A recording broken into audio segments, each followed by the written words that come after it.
পাটগ্রামে কি হচ্ছে কি হয়েছে আপনারা দেখতে পাচ্ছেন। আর শুধু পাটগ্রাম নয়, সারা বাংলাদেশকে এখন পাটগ্রাম বানিয়ে ফেলছে একদম। এই অবস্থায় সুষ্ঠু নির্বাচনের কল্পনাও করা যায় না।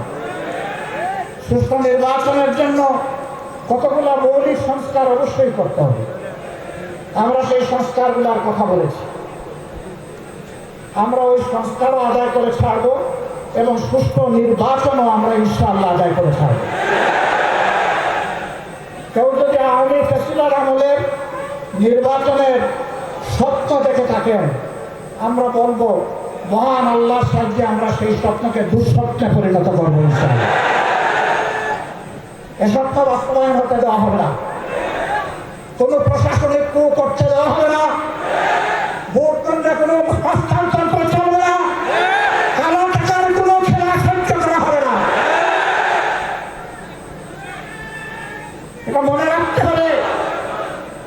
আবু সাইদের সঙ্গীরা তারা কয়েকশো জন দুনিয়া থেকে বিদায় নিয়েছে, শিক্ষা রেখে দিয়েছে, আওয়াজ তুলে দিয়েছে যে আমাদের এই লড়াই অব্যাহত থাকবে। এই জন্য এরা বলেছে বৈষম্যহীন একটা মানবিক সমাজ প্রতিষ্ঠিত না হওয়া পর্যন্ত। তারা স্লোগান দিচ্ছে আবু সাইদ মুক্ত, শেষ হয়নি যুদ্ধ। আবু সাইদের সঙ্গীরা তোমরা জেগে উঠো আরেকবার। তোমরা বৈষম্যহীন সমাজের জন্য লড়াই করেছিলে, আমরা তোমাদের জন্যই একটা নিরাপদ বাংলাদেশ মহান আল্লাহর সাহায্য নিয়ে গড়ে রেখে যেতে চাই।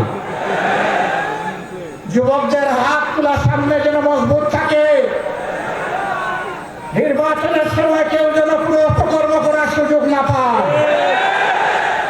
জনগণের ন্যায্য ভোটে যারাই নির্বাচিত হবে, বাংলাদেশ জামাত ইসলামী তাদেরকে অভিনন্দন জানানোর জন্য এখন থেকে প্রস্তুত। আর আল্লাহ রাব্বুল আলামিন যদি এই জাতীয় খেদমতের জন্য আমাদেরকে কবুল করেন, তখন আমরা এই যুবকদেরকে বুকে ধারণ করে সামনে এগিয়ে যাবো ইনশাআল্লাহ।